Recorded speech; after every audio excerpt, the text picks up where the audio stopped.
How do I look? Sable asked, looking at his Transformers t-shirt and wondering if it was underdressed. Celeste didn't even look at him as she maneuvered her car into the parking spot next to her sister's. For the last time, sweetheart, you're fine. Trust me, a t-shirt and jeans are more than suitable for a simple barbecue.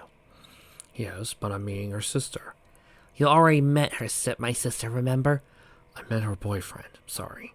Something about your older sister? Don't worry, Harmonia and her husband are out of town this weekend. I checked. Besides, we're here to practice before you meet Monia or my parents. They got out of the car and headed towards Luna's door. Trust me, the beer you brought will be worth it. Don't you usually bring wine to dinners? Obviously you don't know Lou as well as you should, Celestia laughed as she knocked on the door. A second later, Luna appeared. Hi, you two. You're early. Shadow hasn't even destroyed the grill yet with his attempts to set things on fire. She then saw what Sable was carrying. With a smile, she took it. Aw, Ababako, Tia, let's trade boyfriends, okay? You can have the semi-useless musician, and I'll take your stopping young man here. I take it he got his own light. Celestia crossed her arms. Funny. I thought so. Luna smirked. Anyways, come on in. We're on the patio. As Luna went out to the kitchen, Sable looked at his sister. Is she always like this? The pastel-haired woman shook her head. No, usually I'm the one who makes sexual jokes. I'm guessing she's starting to hint at Shadow that she wants something a little more permanent. Probably because I have you. She shrugged. Usually she's not one to rock the boat, but she's been with Shadow for 5 years now.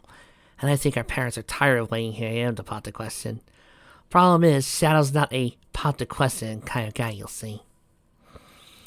The two crossed through Luna's townhouse. Amazingly, she actually cleaned up for a change and headed out to the deck, where a man with tan skin, short midnight blue hair, goatee, and blazing orange eyes glowered disgustedly at the big green egg grill from which black smoke was pouring out.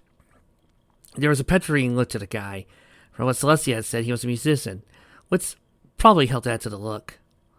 Sup, princess? He said without looking away from the grill. Princess? Yeah. Shadow seems to think of me as the prim and proper princess compared to my sister, Celestia said. Moonshadow turned away from the grill. I've seen your place, dear. Even dust bunnies have light gloves to check for dust, he said with a laugh. Anyway, I'm Shadow, struggling musician and guy with a thing for girls older than my mother, but look younger than my sister. He offered his hand to Sable, and the two men shook. Anyway, glad to meet you. Now if you excuse me, I got some wood chips to tame. A Kamado? You familiar with these? Lou just got this damn thing after a gas grill bit the dust back in April. Yeah, one of my buddies back at Capitol was a grill fiend. Swore by his egg and insisted everyone in the unit know how to use it, so I have some experience with it. Cool. All yours, Sal insisted, sweeping aside. What happened to your friend? Taken out by an IED, Sable said softly. No further talking was done for a little while after that, until Luna came out. Seeing the silence, he said, Look, I am not to blame for this one, okay? This was not my fault. Celestia groaned. Way to be the life of the party, sis. I'm just going to ignore you now, she said to Celestia while handing a cold beer to Sable. So, how's life living with my sister?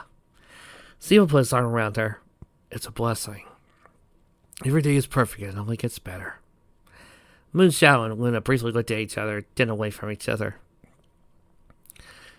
That's good. For a moment I thought I had to deal with Lou complaining about being alone while on tour. At least 3... You're going on tour? When the hell were you going to tell me? Luna asked. I told you 3 weeks ago, huh? Moonshadow told her. We were asked to be the opening act for Hoofenstopper for their world tour. Now we only agreed to open for the North American leg, so I'm not going to be gone for a year. You promised me you were going to be home for the holidays this year, Luna cried. We were going to spend the holidays with my pets, remember? Moonshadow shrugged. This was a chance of a lifetime, Lou. And I told you about it, okay? Not my fault you weren't listening. Luna's turquoise eyes glittered. Sis, could you and Sable give us a minute? Sure. Anything in the kitchen needing tending to? Celestia asked, knowing what was going to happen. Could you make the pasta salad? Luna suggested. Done.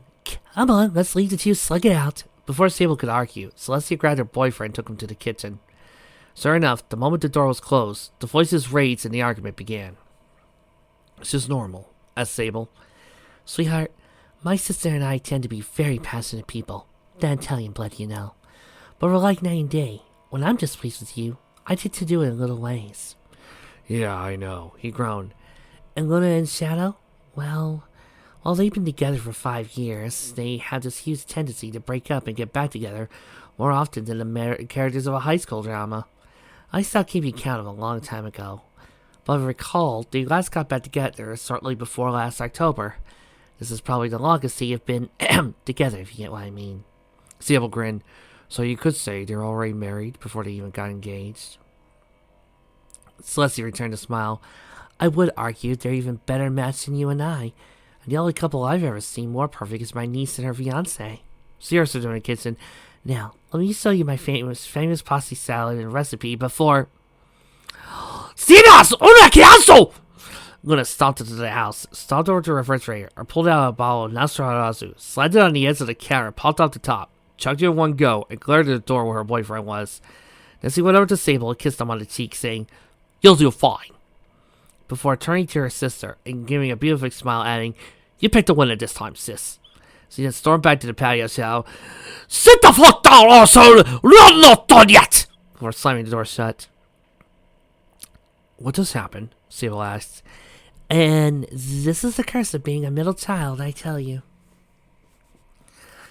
In the Siren Complex, dozens of sirens loaded with vans painted with Fox livery. A few minutes later, supposed vans owned by a plethora of companies from Verizon to the Sweet Apple Supply Shop moved their way into position. 30 minutes prior, a vehicle for Glorious Flores made an unscheduled delivery to the Rapid Runners Courier Company. A few minutes later, RRC-1 took off from Carolot Commercial Hayfield, courtesy of the local towers so the new air controllers. The previous ones, like the employees of Rapid Runners Courier Company, now dead. In Hillmar, California, a sedan was left with enough explosives just enough to destroy identifying marks on a car. A second later, a new sedan of differently covered make and model was stolen, but bearing the original plates. The new car raced towards its destination, the passengers hoping they could reach it in time. Meanwhile, Piggy cried uncontrollably, She's gone! My Sonny's gone! Fluttershy held her close. Her eyes also filled with tears. We'll find her, Piggy, I promise. Hell or high wire, we'll find Sonny. That's it! Rainbow snarled, heading for the stairs. Applejack immediately following her. Rarity intercepted both before they got to the stairs.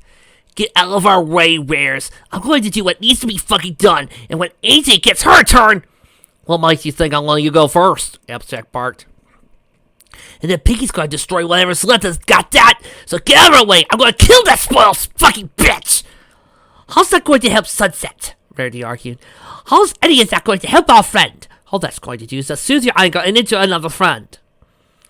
Twilight's been hysterical all day. They all looked up to see Octavia, eyes also red from tears, walked down the stairs. She's realized what she's done now, and she's cried herself to sleep. Piggy turned to look at Octavia, and the moment their eyes met, the raven-haired girl knew she would never forget that moment for as long as she lived. She's asked me to call my aunt and uncle and let them know what's going on. After that, I need to call 911. Rainbow, I need you to contact Resort Security and let them know what's going on as well. Octavia paused. For that, I need a couple of things from you, especially Pinky. We're not gonna laugh this, are we? Applejack asked.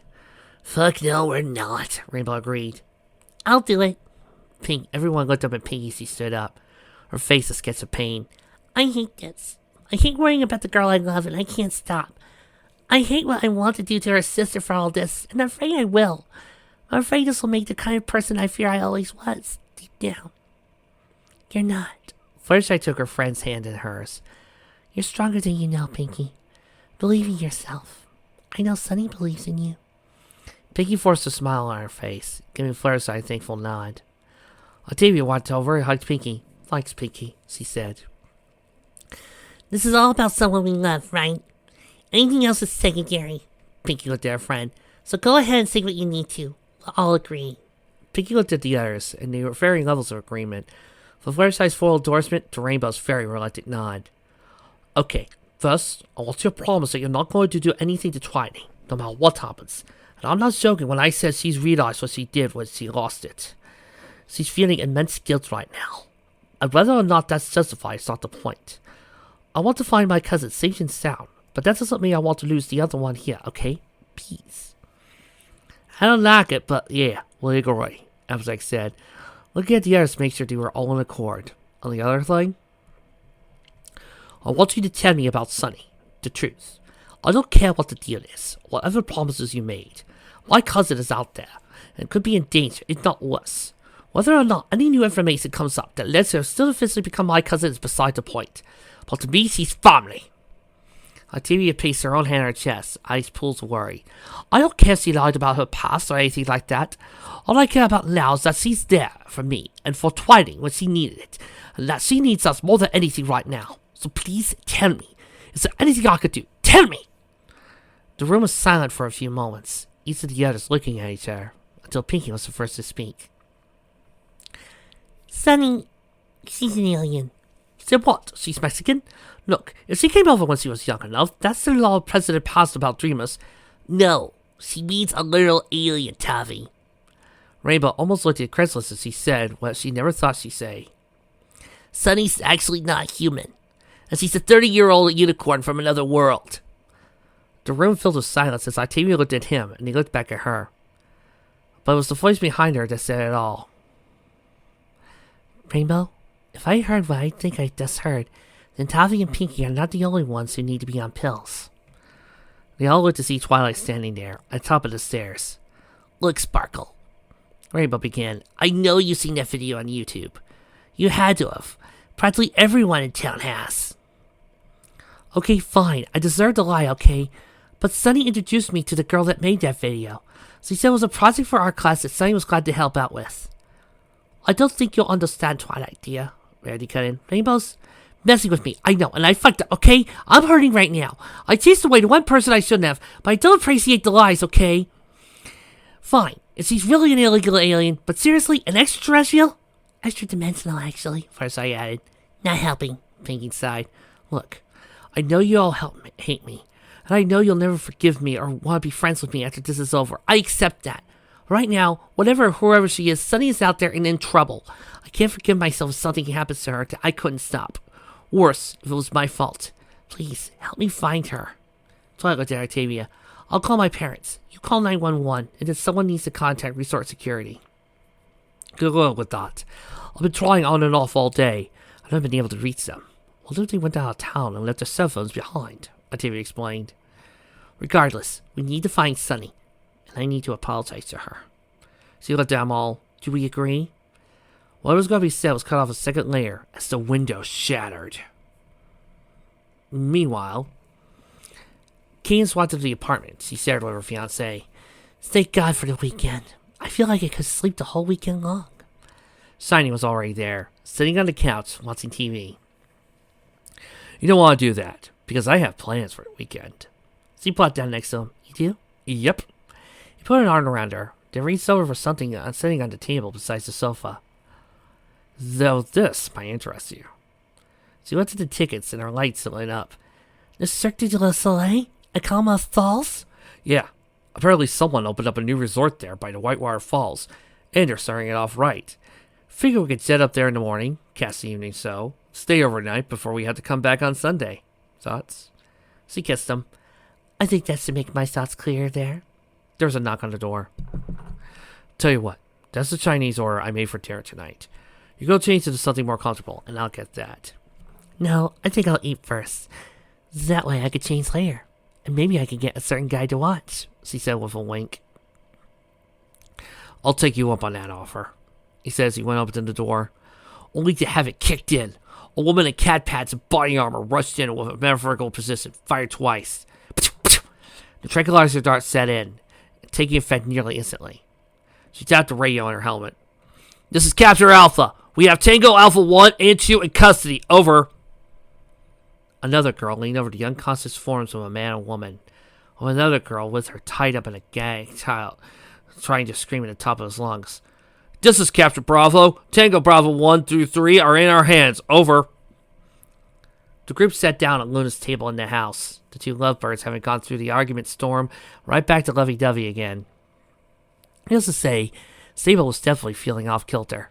Celestia, knowing this, squeezed her lover's hand in comfort.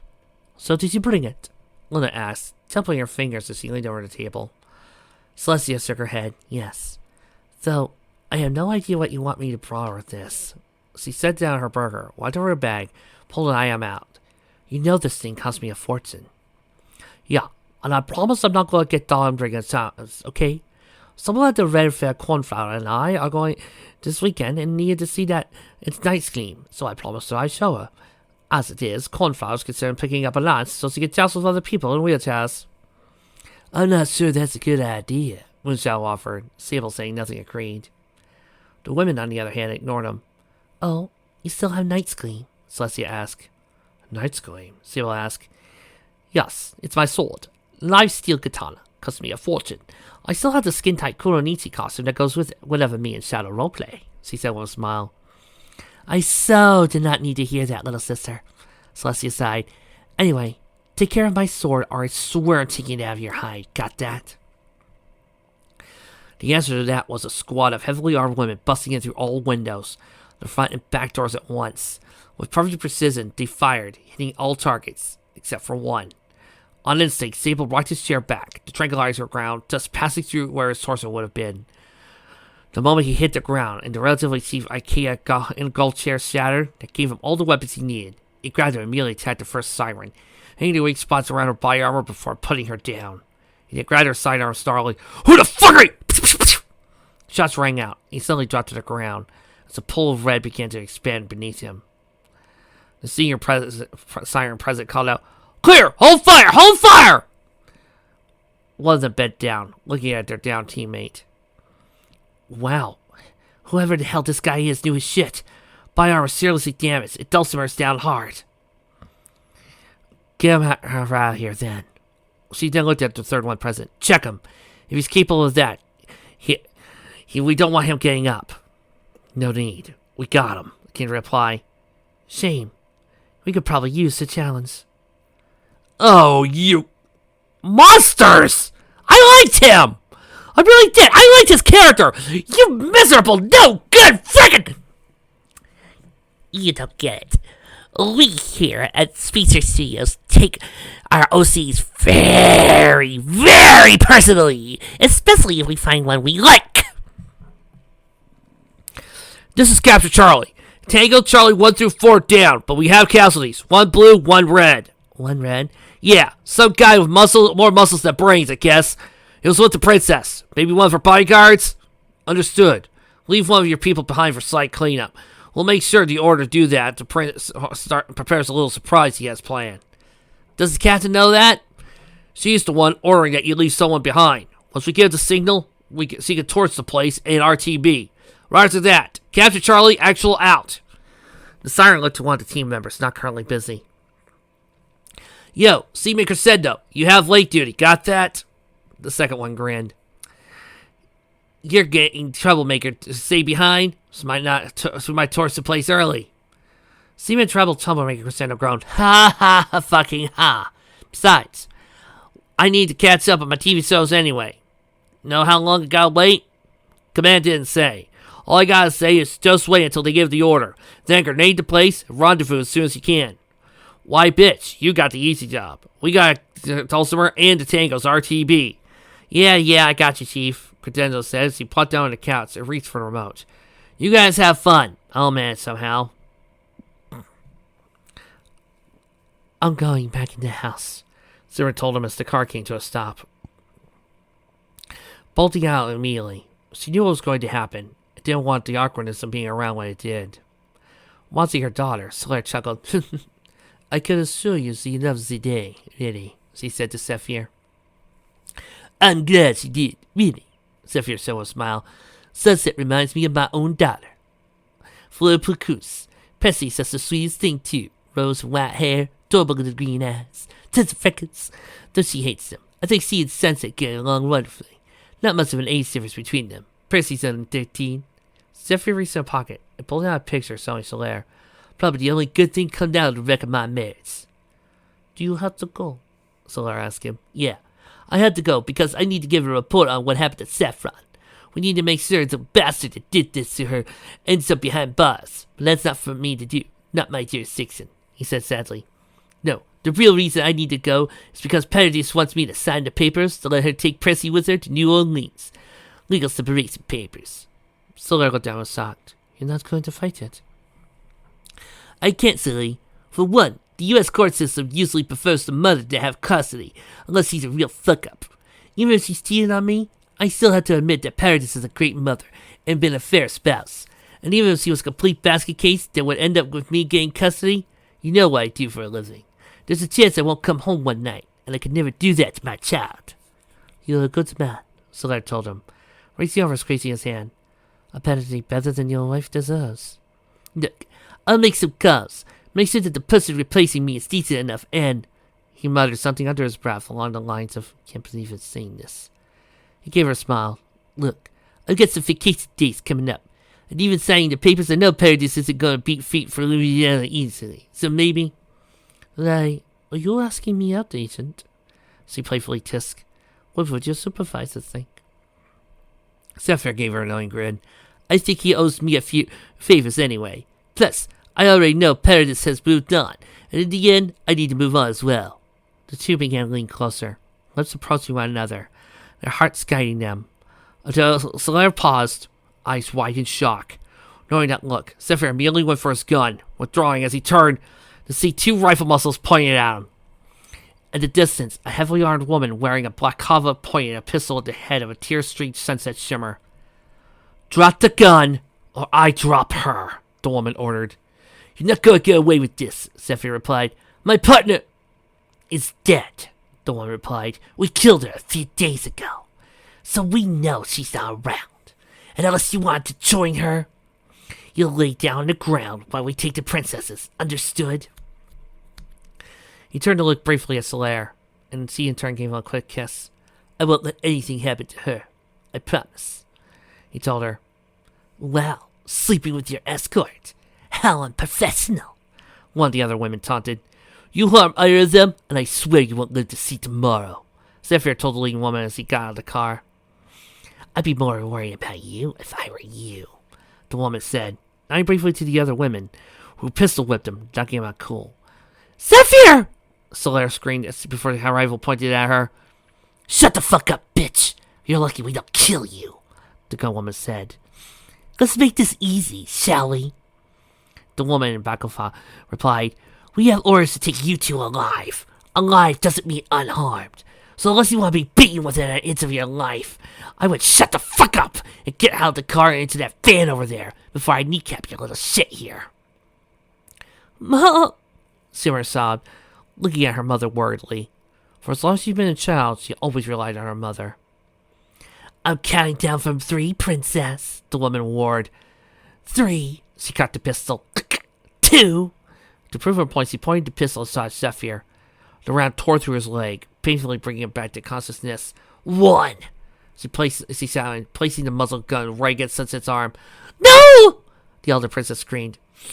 Get in the van now, or the next shot's going through his skull. The woman warned. Huh, you can't, Summer replied, worried about both Sapphire and her mother, as well as herself. Who were these people? What did he want? Were these folks behind the murders in her family? So were her and her mother next? They already admitted having killed Isaac Marsala. So, who knew what they were capable of? The third woman went over to the passenger side and yanked the door open. Solaire put her hands up, offering no resistance. Command, this is Capture Delta. Tango Delta 1 into custody. Tango Delta 3 down. I'll leave you one of my personnel now behind for cleanup. Simmer has seen more than enough movies to know what that meant. No! She screamed, wriggling out of her woman's grasp. You can't! The woman in command responded by punching Simmer right in the solar plexus, driving the teen to the ground. Oh, I will. Ordering the second woman, she said, take this waste of skin to the van, and her mother, too. I had no idea what the prince wants with these two idiots. Frankly, I don't care. Afterwards, one of you will stay behind and take care of this shit. For emphasis, he kicked Sapphire in the right side of his head. The air sirens forced the two princesses into the van and rushed off, while the last one remained behind with orders to burn down the guest home they were staying in. So he looked at the car Sephiroth had been driving, as well as his service piece. Ooh, nice toy. So he cooed. Well, since I can't afford to leave you alive, I'm going to do you a favor. So he cocked the pistol, aiming it towards his head. Shame I have to do this. You're kinda cute. But alas, orders are orders. Oh, come on! We finally found a Sephiroth priest I actually liked, and you're going to kill him! Again, we take our love of certain characters very seriously on this channel. What? One of the two sirens replied. I checked the whole place. No sign of either Princess Solaire or Princess Sunset. Just these girls here. As he said, as he wanted to tranquilize girls at our feet. Fuck. Looks like this was a waste, W.O. Another siren replied. Decoys. Just meant to fuck with us. Dust them? Let's get confirmation for command first. The warrant officer tapped her radio. Command, Captain Echo here. We have Tango Echo 1 through 7 in custody, but neither Princess Sunset nor Princess Solaire is present. Repeat, we got decoys here. Request advised proceed. Over. The radio was silent for a second before Guitar's voice came over the line. Take him to custody. If they're responding on the decoy, that means they're close to Princess Sunset, which means we can use them as leverage. Roger that, the warrant replied. Okay, you three, get these kids aboard the helo. Rest of you, come with me. We're going to tear this place apart. Weapons free, no survivors. I want damage done enough done to get attention to the local cops, but not enough to send in SWAT. While we can take a SWAT unit, we don't need to delay. Roger that, boss. A particularly large siren carrying an XM556 minigun replied, a wide grin on her face. So he punched away at her point by firing, the loudest buzz of the gun covering the 5.6 rounds, tearing the wall across from them into nothing but particle board shreds. Okay, we're on the clock, ladies. Do your jobs and we live like queens. Seated on the couch, having a beer and eating one of the hamburgers, Seaman Crescendo laughed at the antics on the TV.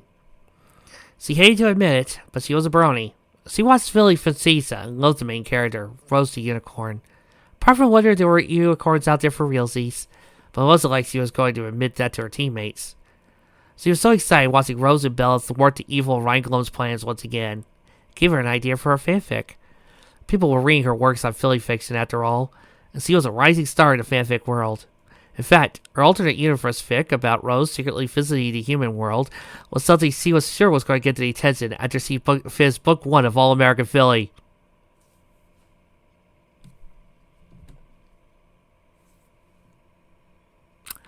We are looking at you with disdain here at the studio. Disdain. Besides, if it pisses off the haters over at 4chan's FF board, all the better. She thought to herself with a smile. She was so filled with the ideas of horse words that she didn't notice the sword being driven through the back of the sofa, well to her back before it was too late. She screamed as she forced herself to her feet, only to find the man who had been shot earlier, standing up and pointing a gun at her and looking the worse for wear. Not even my students are stupid enough to watch that. He's alive! He told her, then double tapped. The first round went through the point where her shoulder blades met, followed by a second one tearing through her throat. She gargled in a blood and mangled wound before falling to the ground dead. He quickly rushed through the house, checking for mercs, ready to take him out with Celestia's gun if need be. It was a Mario miracle as he completed her concealed carry permit and he was carrying. A quick jaunt through the townhouse, both upstairs and down, found nothing. But while it was on the way down, slices of pain ripped through him like bullets, and he collapsed, falling down the rest of the stairs and crashing to a heap on the bottom. He tried to gulp down breaths of air, but it hurt like hell. He tried to bite out the pain, clenching for the sheer agony. God damn! We're so fucking lucky! He gasped. But look, he's still been wearing his body armor from when he'd been playing paintball with Sombra and a bunch of the other guys down the range. He got back late from that, didn't have time to change when he met up with Celestia. He ripped off both his shirt and paintball armor, seeing that he hadn't gotten off scot-free when he'd been shot. The bullets had been stopped by the paintball armor, which was actually just his own outdated body armor, but he left bruises that he could still feel, as he had been slammed in the chest by a maul 3 times. Still, he forced himself back to his feet, ignoring the red-hot pokers of pain he felt stabbing him. He looked at the murky kill and thought at least his stabbing feeling was metaphorical. Whoever it was, They took Celestia, Luna, and Moonshadow. He knew from the news reports that Blackthorn and his fellow assholes at Alicorn were done for, as this woman was part of a backup team in case things went south. He knew his old buddy was enough of a bastard to leave a fuck with you plan in case something went wrong. Sure enough, here it was. That meant his sister, Tia, and his sister's boyfriend were in trouble. No squits that. Whoever took them is in trouble. He immediately began to strip the body of the armor, weapons, and ammo. He had to leave a corpse here in Luna's place, as well as had to explain why he damaged Celestia's sword. But he was sure that once he went and got her back, he'd probably forgive him for that. The radio on the Denmark sounded. Charlie 4, this is Command. Commence cleanup. Sable couldn't help himself. Why don't you come over here and clean up your own mess? What's this? This is the wolf. He told the woman on the other end, feeling a bit of the old magic come back, like a band on a reunion turn. The Wolf of Kabul. You must be the bitch who had orders to take Tia. I'm not going to do you the whole gravelly voice speech for taken. I'm just going to say this. Eyes up. I'm coming for you. He then threw the headset on the ground and stomped on it. He felt the pain tweak again and he stumbled over to the table. He reached over and grabbed the only thing he could think of to dull the pain. The bottle of Chateau Santillana Cabernet that Moonshadow had been drinking. It's a good year. 10 out of 10. Never painted for the wine type. It had been Moonshadow's glass he landed on. Was it caused a pool of red on his chest? It wasn't his fault the sirens hadn't bothered to see that the red pool was actually closer to the purple. Downing the rest of the bottle and wiping his mouth with his hand, he went over and grabbed the keys to Celestia's car from the purse. Every minute that passed meant that something was going to happen, and Sable wasn't going to put up with that shit. They took his Tia. Now they were going to learn exactly why he picked the nickname Wolf of Kabul. They were going to learn that wolves bite. And bite hard. You know, Red's place like this, the siren said, surprisingly Zephyr's gun and sitting in the car while waiting for her orders. I'm surprised there aren't any real guards around here. You know, the kind that would give me a challenge. She looked at the guy who was probably as close to death at this point, though the bullet in the leg appeared to have passed through cleanly. More people tended to die from the shock of bullet wound than the wound itself. Guess they got the day off since the fuckers who own this place aren't here. Zephyr said nothing, remained unconscious as nearly still as death. Then she laughed and spit on him. Here I thought you Americans had the best of the best producing diplomats. Not only are you worth shit, you were clearly fucking her. I don't know about DSO back in Canada, but I'll bet they know what the fuck they're doing. Granted, maybe your partner was worth her salt, I don't know, but I do know you aren't. Zephyr continued to lie there, dead to the world. Finally, a call came over the radio. Delta 5, this is Command. Command's clean up. About time. The siren's eyes opened. As he didn't speak and Zephyr turned and pointed, surprising the woman with a revolver. He fired twice. The gun barking and tearing a hole in the woman's forearm, as well as ripping off her thumb. She screamed and forced himself to his feet, pointing the gun at her, making sure she didn't do anything hasty. Throw me the headset, slowly, he ordered. The siren did as requested. Zephyr caught one-handed, pointing it to his ear. You know, you really should train your people better, whoever you are, he said gimply. She just sat there and chatted instead of not checking me for a backup piece. You know that? Whoever you are, the woman on the other side said, you're a dead man. Right back at you, he replied with a smile. Now, care to tell me who you are? You guys are disorganized, and as far as I can tell, all female. So, be I cookie? Some new unit I haven't heard of, or, he thought, muttering, what was that report Candy Cup insisted I read? Oh, yeah. He then smiled at it. Or maybe that rogue Canadian unit the CIA's been spilling all the beans about. Siren, right? The look on the woman in the car was an indicator she made it clear. And the poster on the other line said, none of your business. So, Siren, got it. Or, what's the French version? Probably wouldn't remember it anyway. So I have one of your people here, and I'm not going to kill her.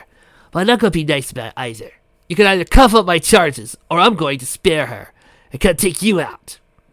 Big talk for a glorified cop, Command replied.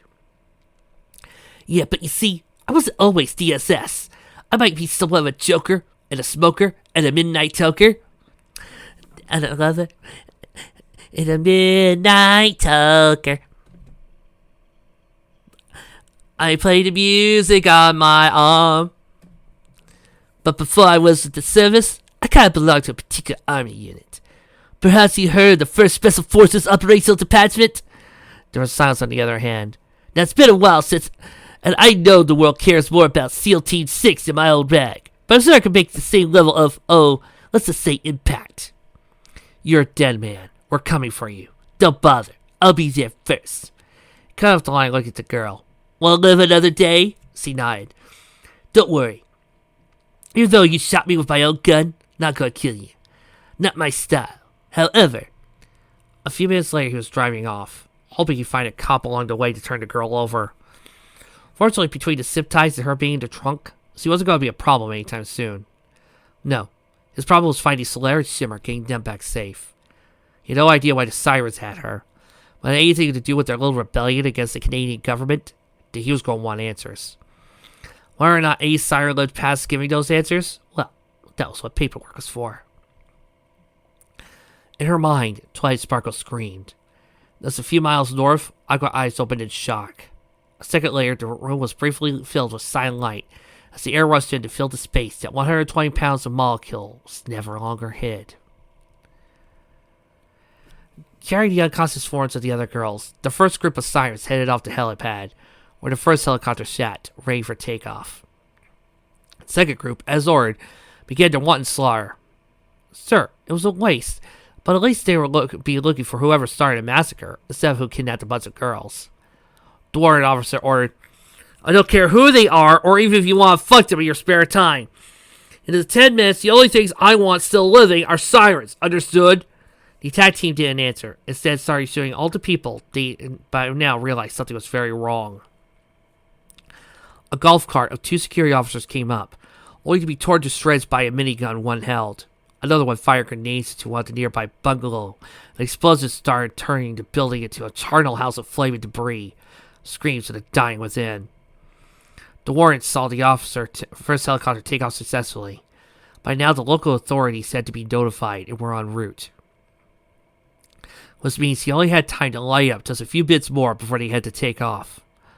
So he saw a child, a young girl coming out of one of the wreck homes, terrified out of her wits and wailing, but somehow a survivor of the carnage had befallen her. The warrant was an older woman, and the life she lived. She knew married, 2.5 kids, and a house with a white picket fence were in the cards. Hell, she never even had a petite sous of her own to train, so her heart went out in a motherly way. She raised her rifle, aiming at the girl, ignoring the sounds around her, and let the laser draw of a bead on the temples of the child's head. Better this way, kiddo, she thought. You won't have to suffer the cruelty of this world. 'Cause it's gonna hit hard. A second later, she would have appreciated the irony as she was hit, at full speed by its glowing cyan fist, which knocked her off balance. The shot went wild, slamming into the stairs the child stood by. She screamed and covered with a ball of fear as the siren took off another painful blow, turning to her opponent. What the? You! Sunset didn't answer, instead recalling the training she received from Appletech, Arya, and Bonbon. While she would never call herself a martial artist, she was one hell of a fast learner. The flame-haired girl drove flurry blows into the chest of the siren, cracking the body armor. While the blows staggered the siren once more, she spun and slammed her hood across the siren's face, completely shattering the goggles and protective mask. The older woman slumped, and Sunset picked her up with one hand, blazing with electric power. Where the fuck are they? Sunset hissed. The woman looked at Sunset in surprise. You're here, but they said... I don't care who or what they said. Where are my friends? Sunset demanded. Either answer me, or I'm ripping it out of your skull. And given that's black magic, it's going to hurt both of us. But you more than me. What the hell are you? Guess that's a no then. Fortunately for you, I don't kill. Sunset smacked the woman's forehead, and a spell went off, knocking her out instantly. Sunset then went over to the little girl. It's okay, Sunset said. You're gonna be okay, alright? The little girl looked at her. Mommy and Daddy. I know. You'll be okay. Here's what I want you to do, okay? Sunset said, giving the girl what she hoped was her most confident smile. Do you know where the restaurant is? The girl nodded. Sunset hugged her. Here's the thing. I'm going to give you a present. I want you to hold on to this. As long as you hold on to it, nobody will see you, okay? Sunset held her palm down and summoned a butterfly hairpin on which she cast an invisibility spell. You go straight to the restaurant and hide. Don't come out till the police come, okay? What about you? The girl asked. Aren't you afraid?